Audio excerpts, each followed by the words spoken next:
अस्सलाम वालेकुम। आज की इस वीडियो में मैं आपको एलिमेंटर के फ्री वर्जन में CSS को यूज़ करना सिखाऊंगा। हम इस वीडियो में CSS को यूज़ करने के 3 तरीके देखेंगे। अगर हम एलिमेंटर फ्री वर्जन को यूज़ कर रहे हैं तो हमें CSS यूज़ करने के लिए उसका प्रो वर्जन की ज़रूरत पड़ती है। आप जानते हैं कि एलिमेंटर का प्रो वर्जन बहुत ज़्यादा एक्सपेंसिव है, और अगर हमें फ्री वर्जन में CSS यूज़ करना है तो हम उसके 3 तरीक़ों से CSS यूज़ कर सकते हैं। मैं इस वीडियो में आपको तीनों तरीक़ों से CSS यूज़ करना सिखाऊंगा। सबसे पहले आप देख सकते हैं कि ये वाला हमारा पेज है। अगर हम इसी पेज में हमें ये वाला बटन ऐड है। अगर हमें इस बटन को हावर करने के बाद इसको हाइड करना है, इसकी विजिबिलिटी हिडन करनी है, तो उसके लिए हमें CSS यूज़ करनी है। हम ये वाला लॉजिक यूज़ करेंगे और ये वाला लॉजिक यूज़ करते हुए तीनों तरीके से CSS यूज़ करेंगे, और आपको मैं ये वाले तीनों तरीके स्टेप बाय स्टेप सिखाऊंगा। सबसे पहले हम इस पेज को एडिट करते हैं एलिमेंटर के थ्रू। मैंने इसको एलिमेंटर के थ्रू ओपन किया हुआ है, और मैं इस वाले बटन को सिलेक्ट करके इसके एडवांस वाले टैब में जाता हूँ। टैब में जाने के बाद यहाँ पर इसकी क्लास सिलेक्ट कर लेता हूँ। मैं इसकी क्लास को रख लेता हूँ बीट बटन स्लैश और एक्सपो। मैंने इसका ये वाला क्लास रख दी है, और मैं इसको कॉपी कर लेता हूँ। कॉपी करने के बाद अब मुझे यहाँ पर एक न्यू विजेट ऐड करना होगा जिसका नाम है HTML। मैं इस HTML को ड्रैग एंड ड्रॉप करके इस बटन के नीचे रख दूंगा। रखने के बाद यहाँ पर मैं अपना स्क्रिप्ट HTML स्क्रिप्ट लिखूंगा। स्क्रिप्ट में सबसे पहले मैं यहाँ पर स्टाइल ऐड करूँगा। स्टाइल स्क्रिप्ट को ऐड किया मैंने, और यहाँ पर हम इस बटन का जौन सा क्लास थी उसको एंटर करेंगे।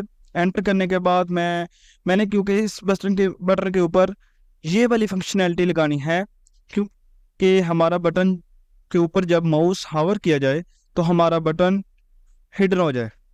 उसके लिए मैं यहाँ पर हावर लिख देता हूँ। हावर लिखने के बाद मैं यहाँ पर CSS अप्लाई करूँगा। CSS अप्लाई करने के लिए मैं visibility is equal to hidden मैं वो अप्लाई कर देता हूँ। अप्लाई करने के बाद इसको अपडेट करता हूँ और अपने पेज को रिफ्रेश करते हैं हम। रिफ्रेश करने के बाद आप अभी देख सकते हैं कि हम जब अपने बटन के ऊपर जाते हैं तो हमारा बटन हिडन हो जाता है। लेकिन आप देख सकते हैं कि जो सब बटन के अंदर टेक्स्ट है उसकी वजह से थोड़ा सा इशू आ रहे हैं। लेकिन जब हम बटन के दूसरे बॉर्डर के ऊपर जाते हैं, हावर करते हैं, तो बटन हिडन हो जाता है। इसी तरह हम एक और एग्जांपल के साथ देखते हैं।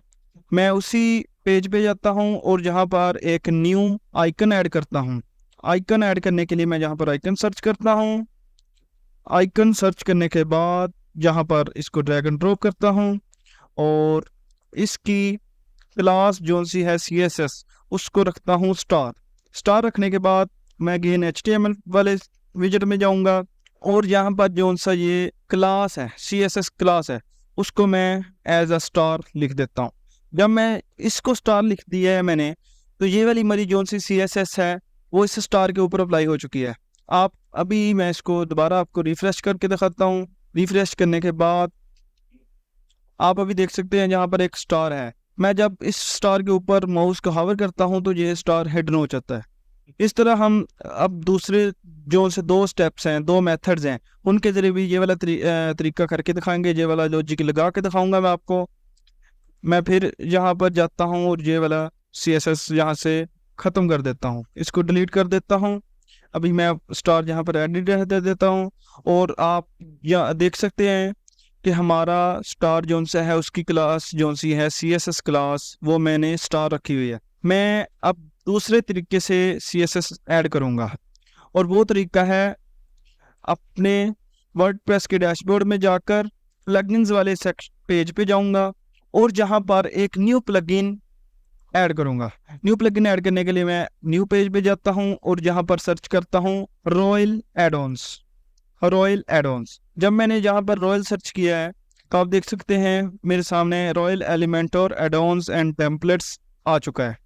मुझे सबसे पहले वाला प्लगइन इंस्टॉल करना पड़ेगा, क्योंकि मेरे वेबसाइट में ये वाला प्लगइन इंस्टॉल्ड है। मैं इसको एक्टिवेट करता हूँ। एक्टिवेट करने के बाद अभी आप देख सकते हैं कि मैं इस वाले पेज पे जाता हूँ जो मैं एडिट कर रहा हूँ। मैं उस वाले पेज को दोबारा जहाँ से रिफ्रेश करता हूँ। करने के बाद अभी आप देख सकते हैं 1-2 सेकंड वेट करने के बाद मेरा पेज ओपन हो जाएगा। ओपन होने के बाद मैं इस वाले स्टार को सिलेक्ट करूँगा और सिलेक्ट करने के बाद इसके एडवांस वाले टैब में जाता हूँ और जहाँ पर सबसे नीचे मुझे custom CSS royal add ons के नेम से नज़र आना शुरू हो जाएगा। ये वाली एक्सटेंशन इसको मैं ओपन करता हूँ और ओपन करने के बाद मुझे ये वाले कह रहे हैं कि आप सिलेक्ट कीवर्ड भी यूज़ कर सकते हैं और इसकी क्लास भी यूज़ कर सकते हैं। लेकिन मैं जहाँ पर इसकी क्लास के ज़रिए ही आपको क्लास और सिलेक्ट दोनों के ज़रिए मैं आपको बताता हूँ। मैं यहाँ पर अगर स्टार लिखकर उस पर CSS अप्लाई करूँ और अप्लाई करने के बाद मैं अभी आपको बताता हूँ। अभी आप देख सकते हैं मेरा स्टार जो सा है CSS अप्लाई करने से हिडन हो चुका है। लेकिन हमें अपने स्टार पर इस तरह फंक्शनैलिटी लगानी है कि हमारा स्टार हावर करने पर हिडन हो। इसके लिए मैं अगेन जहाँ पर अपनी CSS को अपडेट करूँगा। अपडेट करने के बाद मैं जब अपने स्टार पर हावर करता हूँ तो हमारा स्टार हिडन होता है। हमारा दूसरा वाला मेथड बहुत अच्छा है। ये वाला हम मेथड वहाँ इस्तेमाल कर सकते हैं हमें अगर बार बार कस्टम CSS यूज़ करनी है। जो सा मैंने आपको इससे पिछला मेथड समझाया है वो वाले मेथड को हम कभी कभार यूज़ कर सकते हैं क्योंकि उसमें बहुत ज़्यादा टाइम कंज्यूमिंग होती है। इसमें टाइम कंज्यूमिंग बहुत कम है। इसके बाद मैं आपको एक और तरीका बताता हूँ। अगर मैं ये वाली क्लास नहीं यूज़ करना चाहता तो मैं इसको एज अ सिलेक्टर भी ऐड कर सकता हूँ।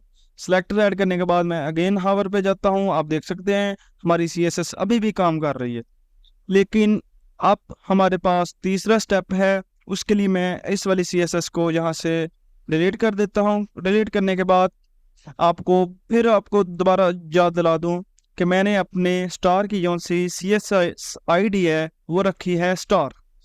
अब मुझे तीसरे स्टेप में जाने के लिए मैं जाना पड़ेगा वर्डप्रेस डैशबोर्ड में।